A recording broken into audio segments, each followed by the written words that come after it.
Howdy, and welcome back to the Ineligibles podcast. My name is Will Stone. You can follow me at Will Stone CFB on Twitter. You can follow our show at Ineligible Pod on YouTube, Facebook, Twitter, Instagram, anything you can think of. Check us out on our YouTube channel and on Apple Podcast and Spotify. And folks, it's pretty fun around here right now. Lots to get into, lots to break down. I'm probably going to miss some things that I would like to talk about, but there's too much. I've got a sheet of notes a mile long, but we're going to get through it. Yeah, we're gonna soak this one in, and then it's on to the next. But as for today's show, it's about celebrating or discussing our recent victory, 41-10 over the Missouri Tigers, the formerly number 9 ranked in the country Missouri Tigers. Man, let me start by saying this.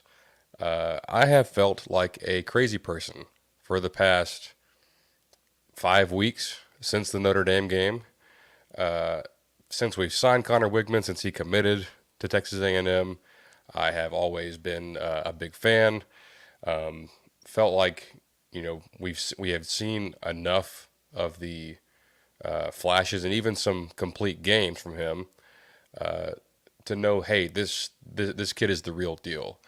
And that wasn't just me saying that. Far from it. There were several outlets over the summer, ESPN guys, PFF guys, saying, hey, Connor Weigman may be the best quarterback in next year's draft. He may have the goods. A lot of that was based off the Miami game, a game we lost, mind you, but where Connor Weigman had a defender in his face every single play and just made some ridiculous throws to keep A&M in that football game. So heading into the season, assuming that Connor Weigman is healthy, which, from the foot injury, which he was,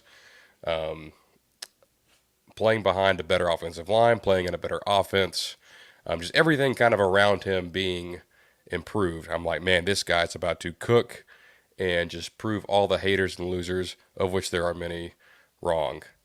Well, that didn't happen right out of the gate. Instead, Connor played the worst game of his football career, high school, pee-wee, college, whatever, in front of a enormous crowd and TV viewership.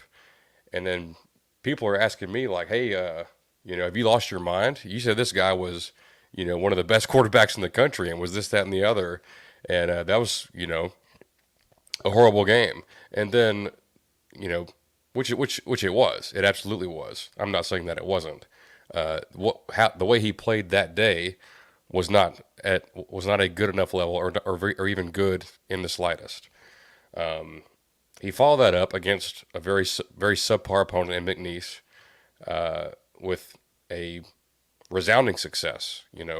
Highest rated PFF quarterback in the country that week. Didn't matter because he only played. I think he threw the ball 14 times, and so that game was on streaming only. Nobody watched it. Nobody cared. And then he's hurt, and we have Marcel Reed, who comes in and plays really well against Florida, is good enough in the following 2 games, and everyone's like, oh man, Reed's the future. You got to ride with Reed. Connor's awful. Shouldn't ever see the field, even when he's healthy. Blah, blah, blah, blah, blah.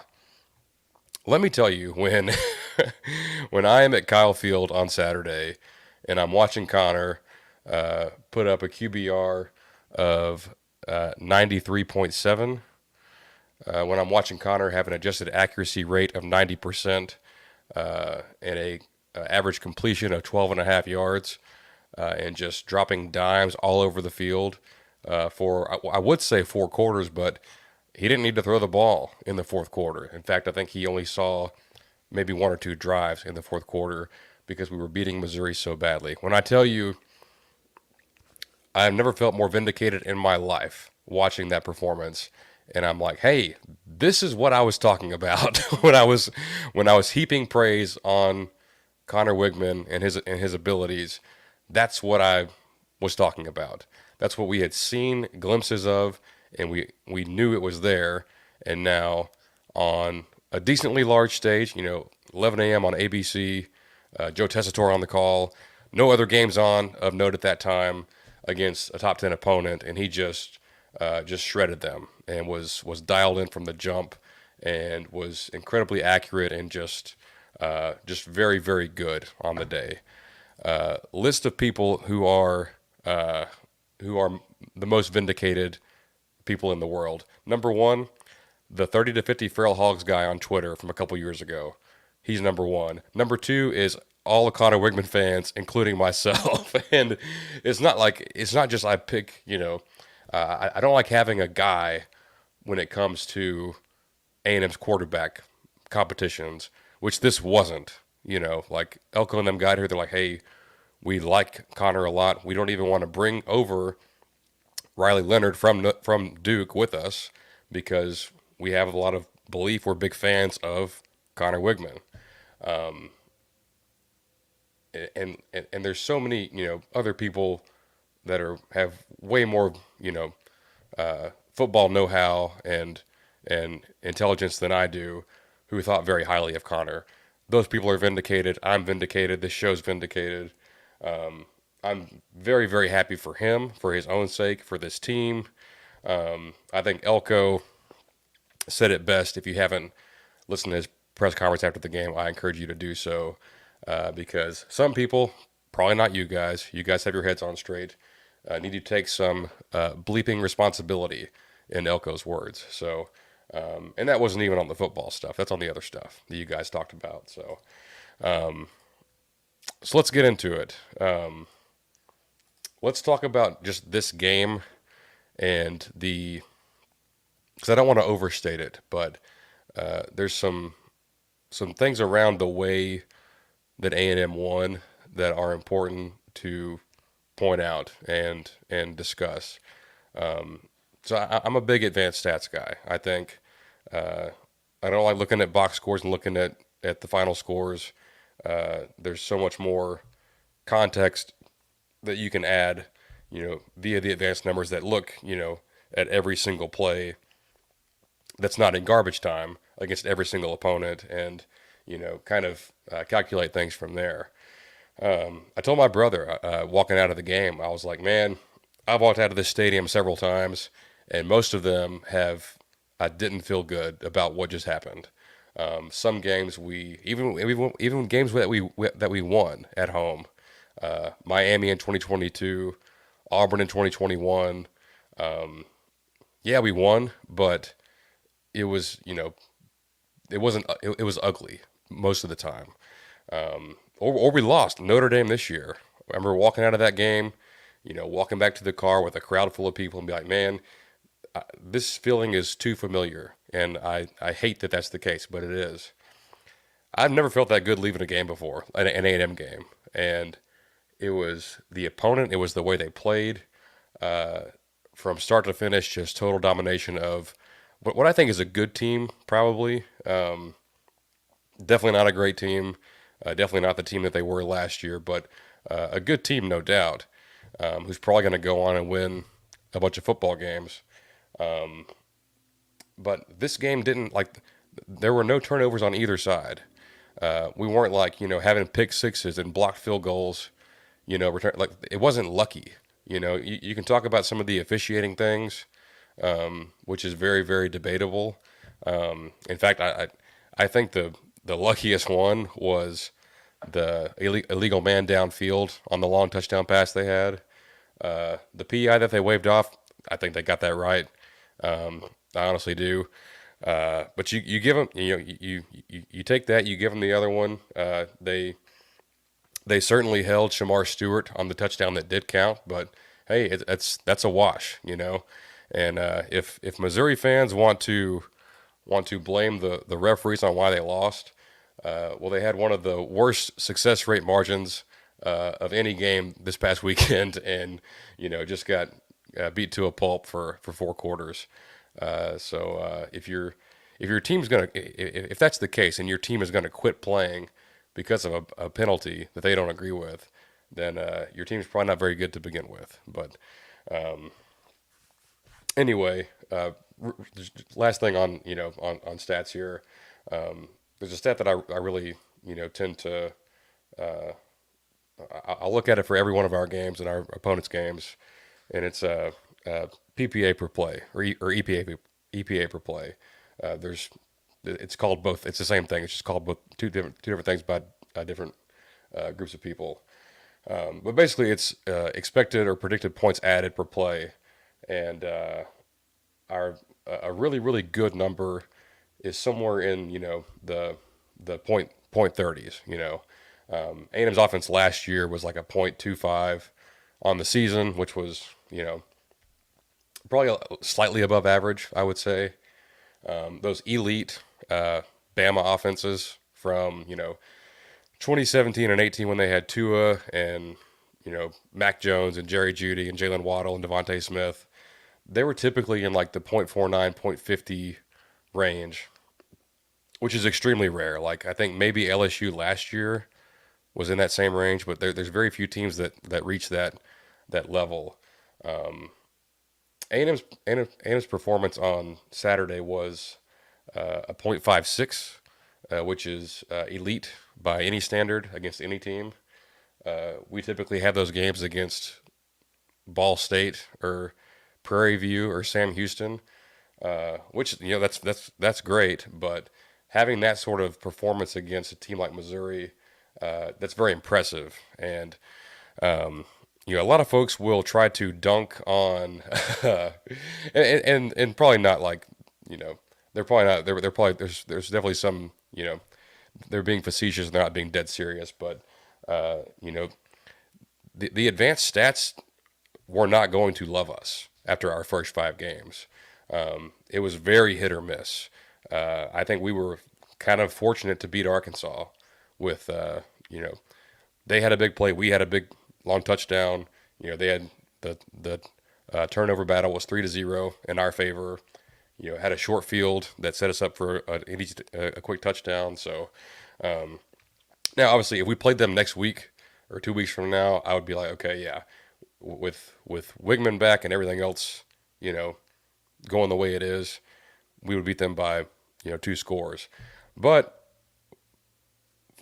what I'm trying to get at is those first 5 games, like you look at SP Plus with Bill Connolly on ESPN, we're like 19th, 18th, somewhere in there. Maybe a little bit higher now after last week, but that's just one data point. There's still 5 others out there that were pretty middling, for the most part, and definitely not any kind of consistency. Which that's what Before we get too far ahead of ourselves, this is as great as this was. It feels very very good to be an A&M fan today, and since Saturday.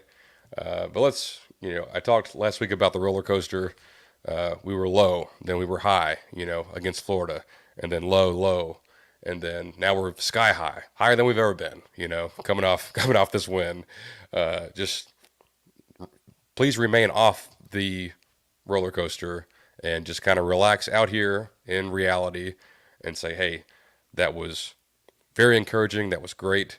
Let's hit the bye week, regroup, and then, take this one game at a time. Don't look at DraftKings odds on who is favored to play in the SEC championship game, which as of today is Texas with the best odds, and then Texas A&M with the second best odds. Let's not. I've seen it from Peter Burns. I've seen it from Joel Klatt, who I really don't care for. Lots of other folks. It's too early. Let's go one game at a time. But anyway, Missouri. This game, this performance.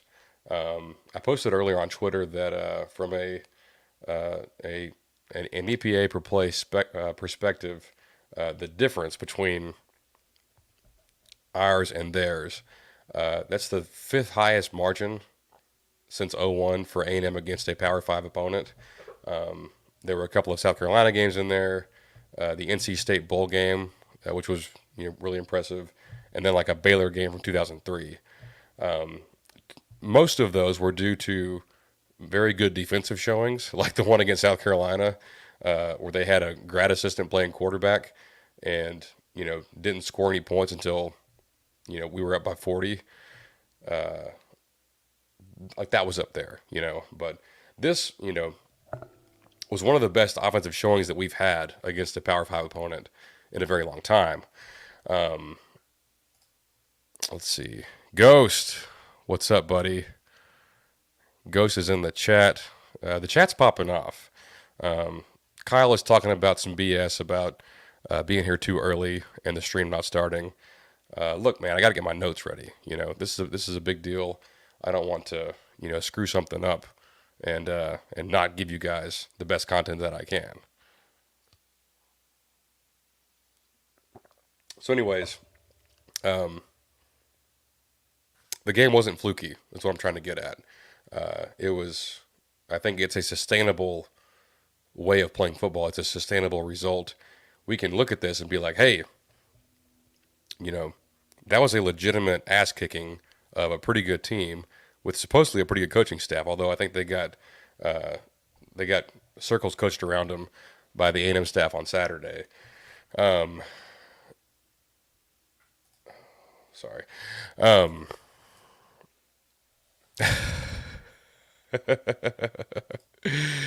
I gotta put the comment from Ghost up here.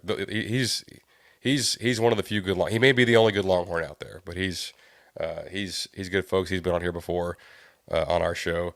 Ghost says the Aggies look great. Fantastic defense and offensive line has made obvious strides. Definitely not a fluke, in my opinion. Hate to see it. Cry face emoji. And I'm sure he also hates the way too early talk about the implications of that game on November 30th. I'm sure he wants Texas to focus on Oklahoma and Georgia, and as much as we want to focus on the bye week and Mississippi State and LSU, and so on and so forth. So let's get back to Connor real quick. Like I said earlier, QBR 93.7, elite territory. If you do that for the rest of the season, which you probably won't, at least at that level, would definitely be number one in the country. 90% adjusted accuracy. So he's done this a lot before. I mean, well, not 90, but against McNeese, it was like 88, and in the past, if you don't know what that does, so it accounts for passes that are on target that were counted as drops. And it adds those to the completion percentage. So if you look at a stat line and they completed 50% of their passes, but their adjusted accuracy was 75, that means there was that many drops to make up the difference there. So in this game, when he, and 22 passes isn't like a large amount of passes, but he really didn't need to throw it that much. And on 22, 90% adjusted accuracy, that's pretty dang good. Offensive line only allowed pressure on 22% of his dropbacks. You take that across a whole season, which also don't expect to do that. That would be among the 5 or 6 best in the country. In fact, I know we made Missouri's offensive line look really bad on Saturday. Before they played us, Brady Cook was only pressured on 21% of his dropbacks. Against us, 45%. So more than double of the percentage of his dropbacks resulted in pressures than he was experiencing in the first 4 games of the season, which is impressive because I think Missouri's offensive line is actually pretty solid. It's definitely not as bad as we made them look, but so yeah, that's an impressive showing. But Connor, like the offense, I think this is what we expected. Well, I'll back up. Back in August, and really the whole summer, when we're sitting here trying to look at this team and this season and predict things, and I wrote my prediction like, hey, I think 10-2 is a very realistic outcome. I picked it in our Good Bull Hunting official prediction article on goodbullhunting.com, mind you.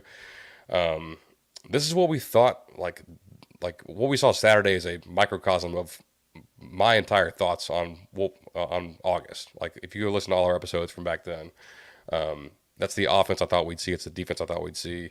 It's the Connor Weigman I thought we'd see. They have to keep doing that going forward.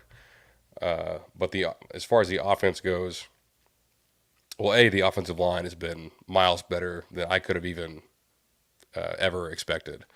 But there were the scheme was there. We were using motion. We ran the ball very well.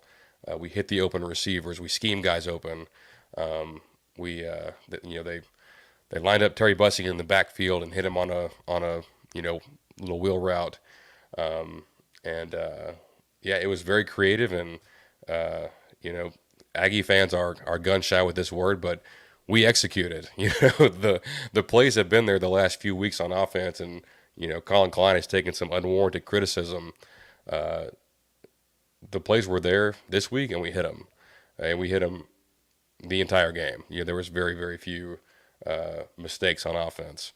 Now the one bad throw, Connor had early in the game, probably one of the more impressive plays from an A&M player on this play.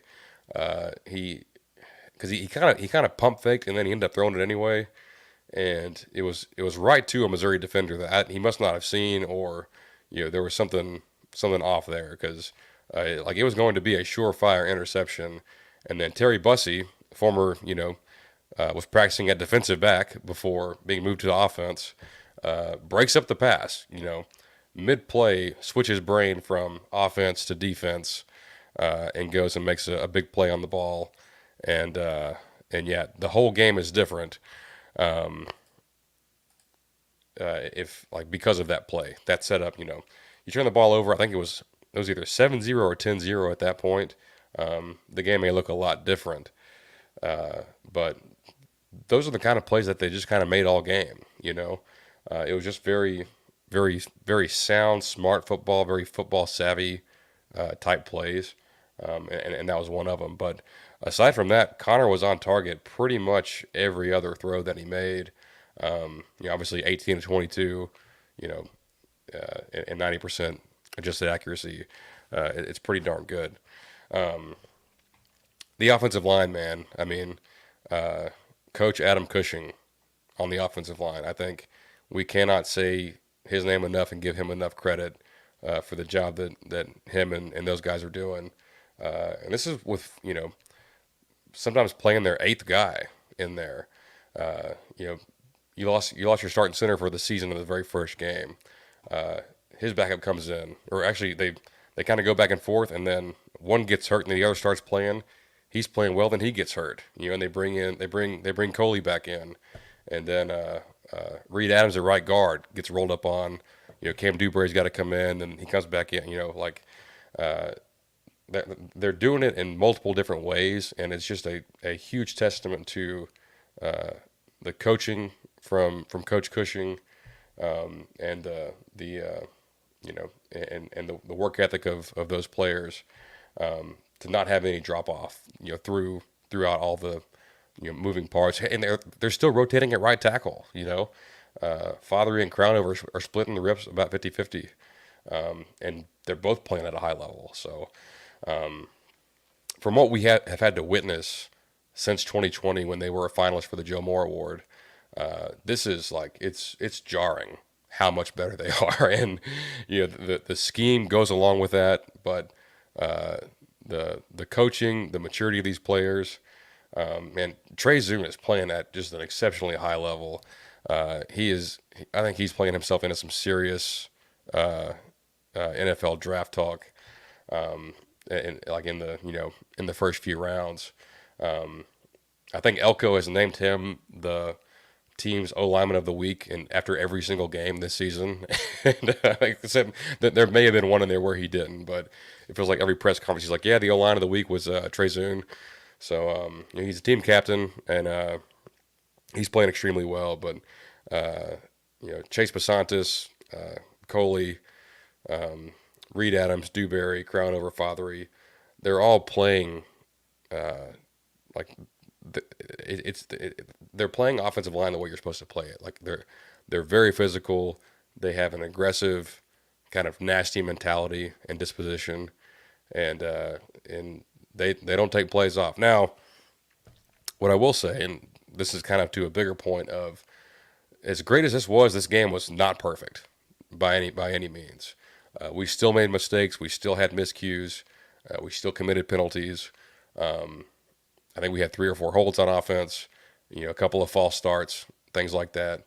And I bet Elko probably loves that. He's like, hey, as great as this was, I can still choose some ass uh, and and and still be tough on these guys in practice and be like, hey, still not perfect. We can still do better. We can still improve and get better, and we can still coach harder, and that sort of thing. So,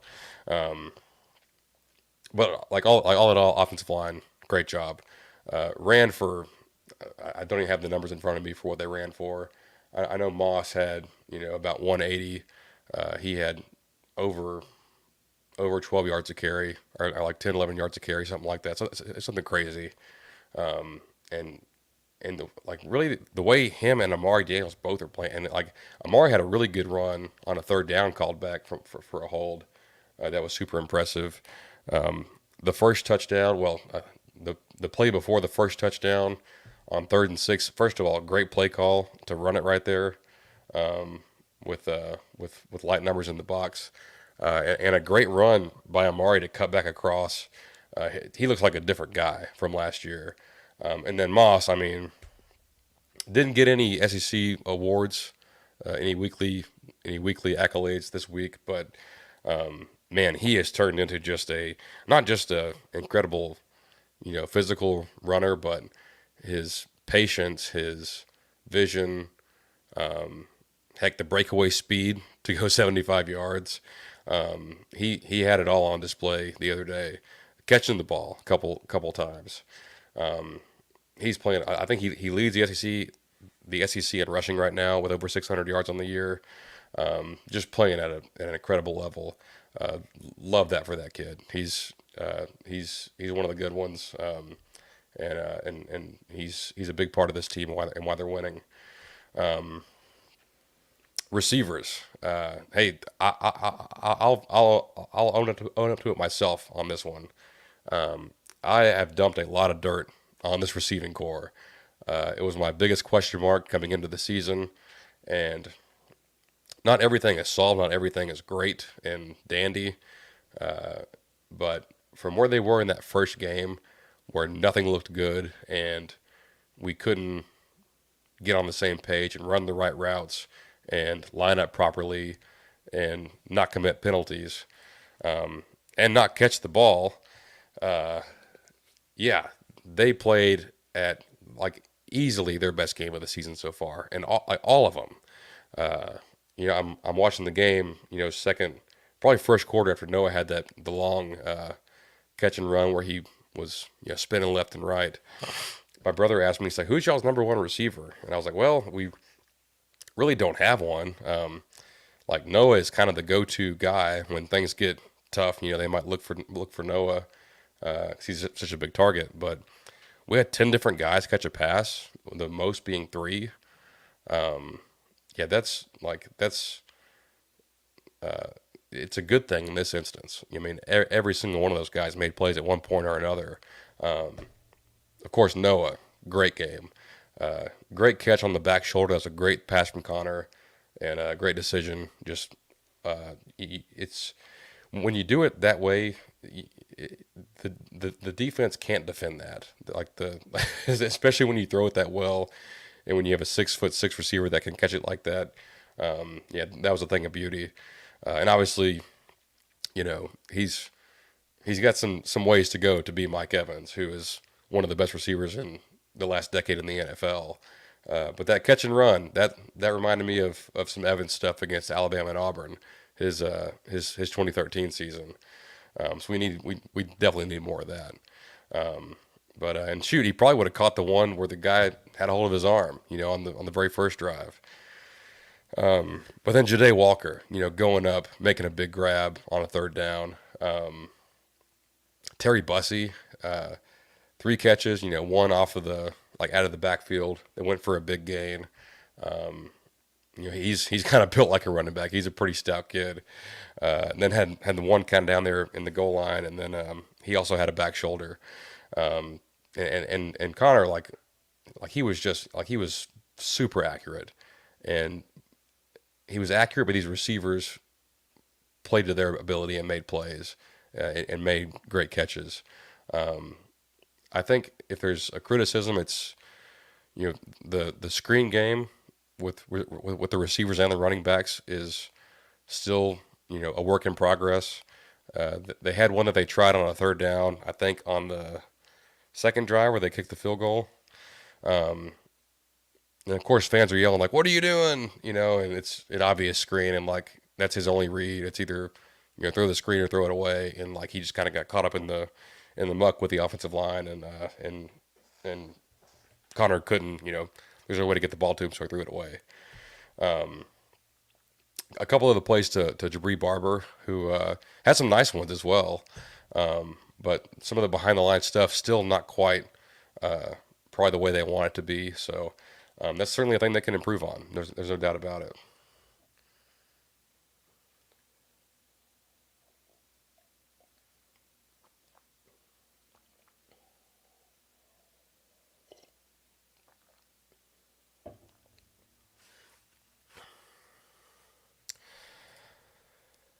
I think that's about all I had for the offense. Yeah, so I was rewatching the game earlier today. I wrote down Terry Bussey equals football player in all caps. Had a really physical block on one of the screens to Barber. Man, he like and the breakup on the would be interception, the three catches for 70 something yards.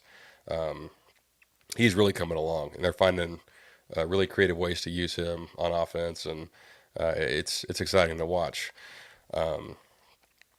Offensive line was great. Obviously, you said that earlier, but just their ability to kind of lean on these guys in the run game, and behind them and Moss.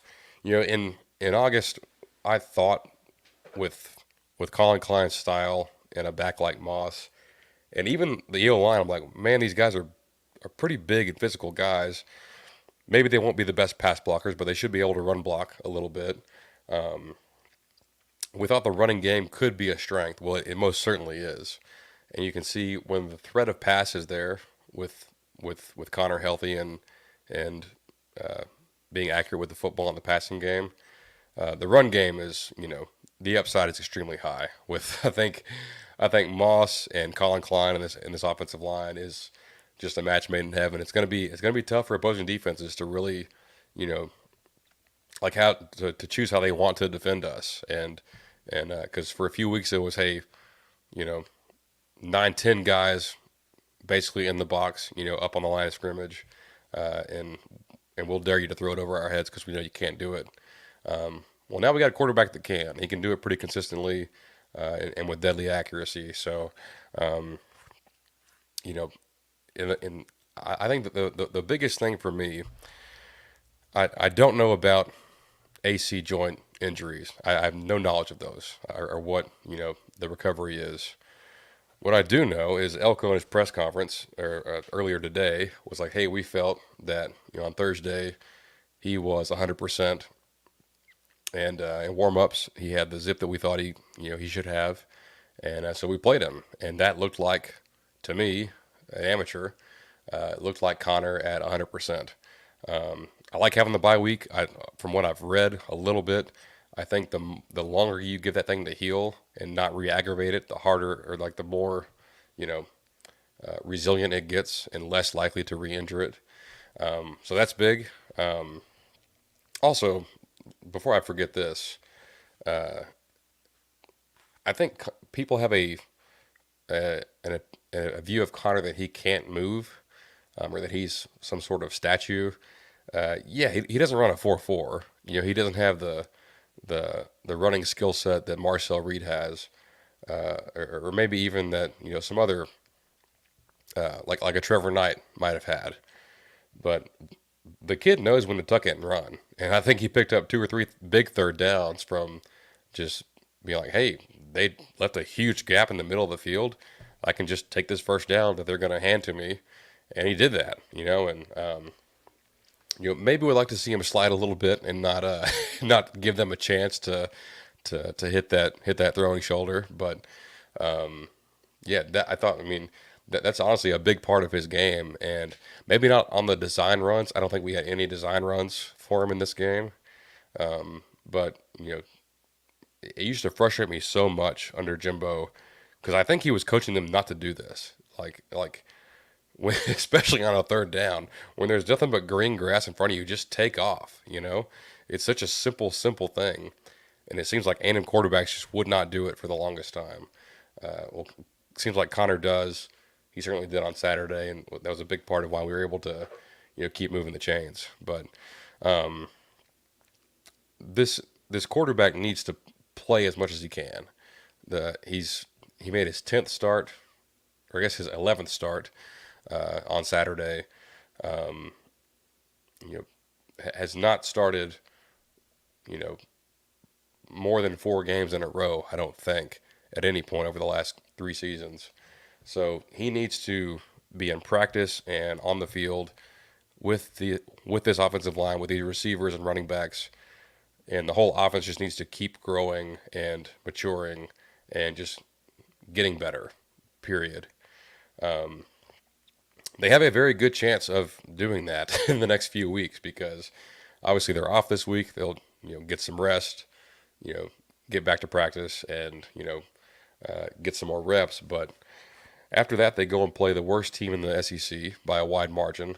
And then they host LSU, who I don't think is that great on defense. And then, it kind of opens up after that with some other opportunities. But you're not going to see I don't think, a truly good defense until Texas on November 30th. So we have a real opportunity to go out and keep getting better, and that's that. But the defense, man, I talked a lot about the offense and how impressive they were. Let's talk about the wrecking crew.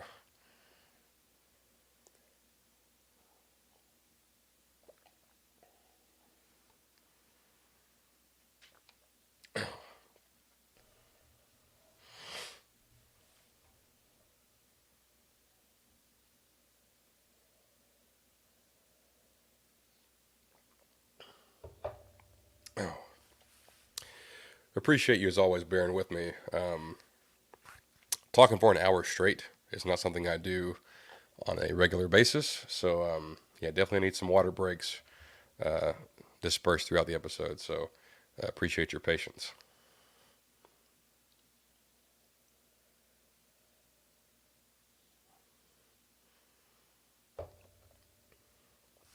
All right, defense. Something I wrote down when watching this game. It just, I mentioned it earlier, but just playing sound and smart football and you know, not abandoning your assignment, or being fooled on a misdirection or being out of position. This team doesn't do that very much. They're typically where they're supposed to be, and then sometimes they're just flat out dominant. But this team, 99% of the time, tackles extremely well. Marcus Ratcliffe, the dude can tackle. Like, he's a tackling machine. And between him and Dalton Brooks, they have the ability to shut running games down completely. And I know you're like, oh, like those are two safeties. That's kind of how Elko likes to play defense, is really, fast, physical, downhill safeties. Brooks and Ratcliffe are definitely that. And Brooks has plenty of speed to cover on the back end as well. Have not seen him really get burned or beat at all this year that I can think of. Like, maybe it's happened, but as far as coverage, he's usually where he's supposed to be, and has things covered pretty well. And obviously, a tremendous player in the run game is Dalton Brooks. Damian Sanford had a great game. also tackled well. Like Brady Cook is a sneaky good athlete, and he can kind of slip through pressure sometimes and chew up some yards on the ground. But so many times he had that chance, and whether it's Sanford, Ratcliffe, Brooks, the whole defensive line at times, they didn't really give like he had one like really one long run where he kind of I bet he ran you know 60 yards to get 15 because he crossed crossed back and forth the whole field back and forth. But and honestly, for like this Missouri team has some really dang good receivers. Obviously, one that's going to be a first round NFL draft pick. Another one in Theo Weiss that will be picked at some point in the NFL draft. And yeah, like there was a couple times where they kind of got behind us. And, the first play of the game, Des Ricks has good coverage. Kind of a back shoulder type throw, and Burton goes up and gets it. They beat Jaden Hill on the one that got called back, and then I need to go back and see. I was watching the no huddle, and they didn't replay it, so I don't know whose responsibility Theo Weiss was on the long touchdown, but he kind of got loose back there, and but in terms of man coverage, Will Lee extremely good. Des Ricks very good day. Javon Thomas had a good day. Didn't I think I'm not sure what his snap count was, but from the times that he was targeted, or even when you could still kind of see him in coverage, looked to be a pretty good day from him. Now, what I think that this is kind of a bigger point, but I'm really curious with the bye week being this week and having some guys back from injury. What they do at nickel, because I think the plan is probably for BJ Mays to take that spot over. And look, Jaden Hill's made some good plays for this team this season, but in pass coverage, he gets picked on. And if we want to play man, like I think Elko does, that's going to be tough against some of these pretty good receivers and quarterbacks that are coming up. So I think it's a chance this week because BJ May straight up said he's like I've never played nickel in my life, until the last few weeks. So he's gotten some reps in there. Was this close to having a pick six in this game against Missouri, and I think he's coming along. So watch for that. I wonder. Pierce in the comments asked is if Bryce is hurt. I know he was hurt against Arkansas and played like maybe a snap or two. He played a little bit this past week, but it was mostly Dalton Brooks. I know Elko made the comment, over the summer, maybe back in the spring about, he's like, Bryce is a safety. He's going to play safety for us, not nickel. With the way things are right now, with the level that Brooks and Ratcliffe are playing at, maybe he might need to get a look at nickel again. He played there for 2 seasons under DJ Durkin. So if that's the best place for him to help the team, maybe they look at that. Maybe not. Maybe they're like, hey, we like BJ Mays. We'll roll the dice with Jaden Hill, or rotate Anderson in, with Brooks on the back end, or in some kind of special package. But so yeah, I think with personnel and health, and Elko in the press conference today, he's like, hey, we should get Shanahan back. Reed Adams, he's fine. Aside from that, we're looking pretty strong on that front. Also, he knocked on his wooden desk. I'll do the same because I'm superstitious. But yeah, I'm curious to see how they come out against Mississippi State in a few weeks, and any changes personnel scheme wise, just different types of things like that, where you have a little bit extra time to kind of sit back, reevaluate, work on things. But I think nickel, if there's anything that they might switch up, I would look at that spot for sure. Let's see here. let's see. I've talked for 44 minutes, and I've mentioned the defensive line once. So let's fix that. And I know it's cliche to be like, oh my gosh, Nick Scorton's so good, they got to double team him every play, and blah blah blah blah blah. Well, that was a fact on Saturday. When rewatching the game, there's there's so many times where, especially on pass plays, where on whatever side he's on, that's where they put the tight end or the running back had his assignment there, and he was on pretty much every pass play. There were two guys dedicated to blocking Nick Scorton. Some plays there were two guys on both Nick and Shamar Stewart, on both ends, and it still didn't really matter. Nick was an absolute menace in the run game. Completely blew up, a couple of runs and one read option where I think he baited Brady Cook into pulling that ball, and then because he reacted to it so quick, and that's kind of that's a strength of his anyway, is his short area quickness. But man, I think that was a third down too, and he just uh, you can't run that play against him. He's too good. But I mean, I think he had 1.5 sacks in this game. He had two last game.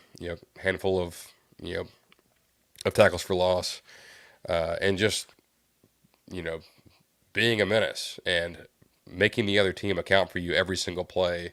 That's difficult for an offensive coordinator to do, for a coach to do. And he's really playing at that All American level that we all thought he could. Albert Regis, another great game. Shamar Stewart wasn't as loud in this game as maybe some others, but uh, certainly not a bad game by any stretch. Did what he was supposed to do.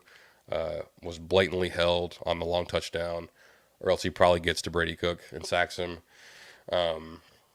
David Hicks started to show up for the first real time this season. Something I've noticed with even our big defensive tackles, like they're so light on their feet for being guys that are 310, 315 pounds.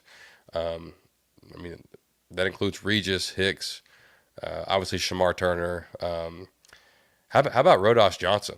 I mean, whenever he gets in the game, like he really pops, and maybe it's because he's just fresh-legged.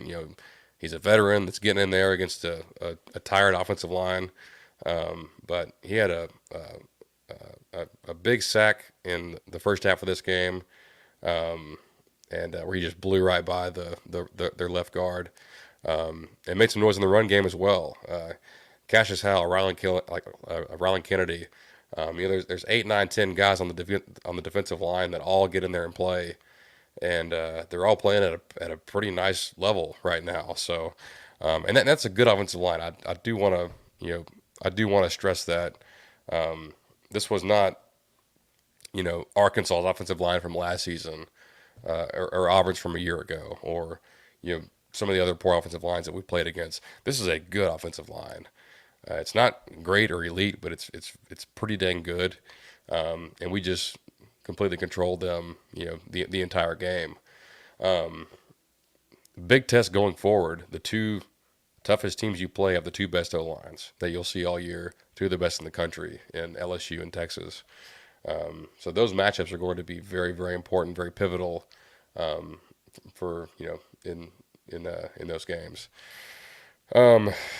Linebackers. I mean, York. I think he got a sack on a nice blitz.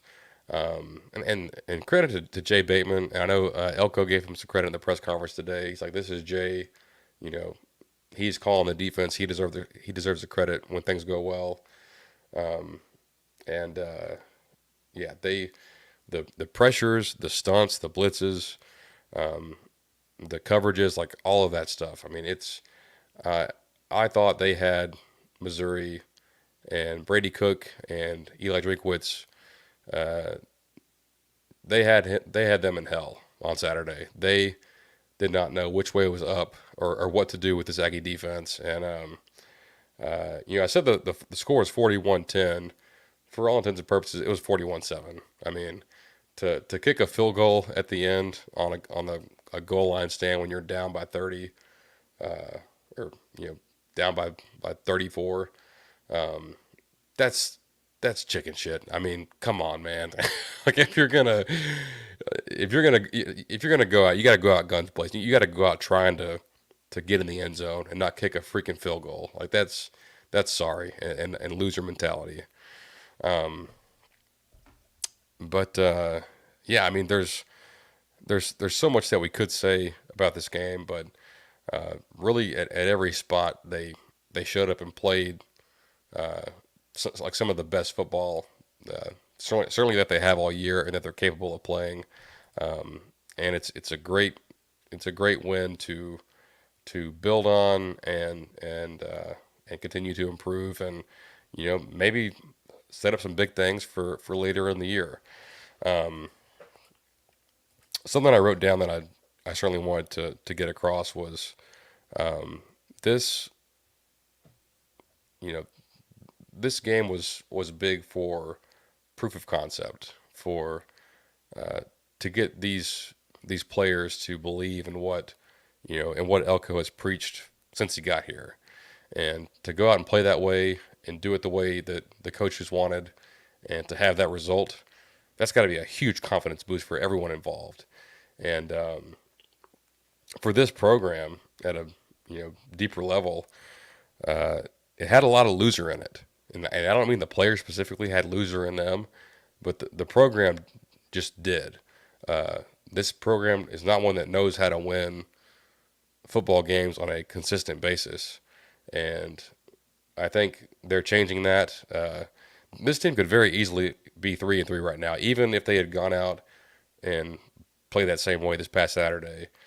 They could have lost to Bowling Green. They could have lost to Arkansas, the 2 weeks ago.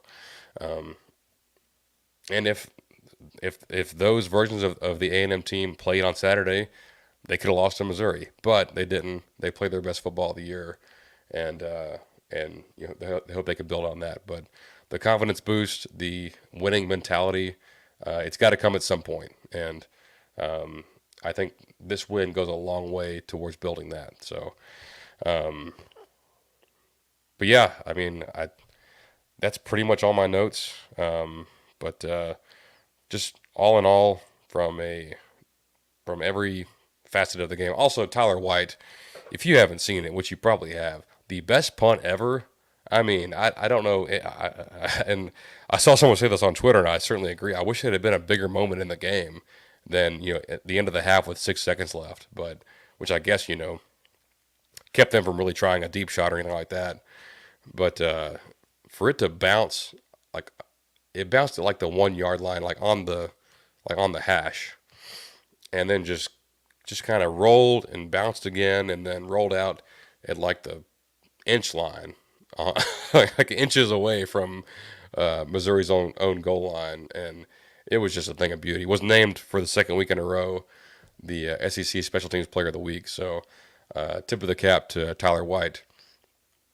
This is Punter U. We all know that. So he's just the next man up in a long line of legends in punting.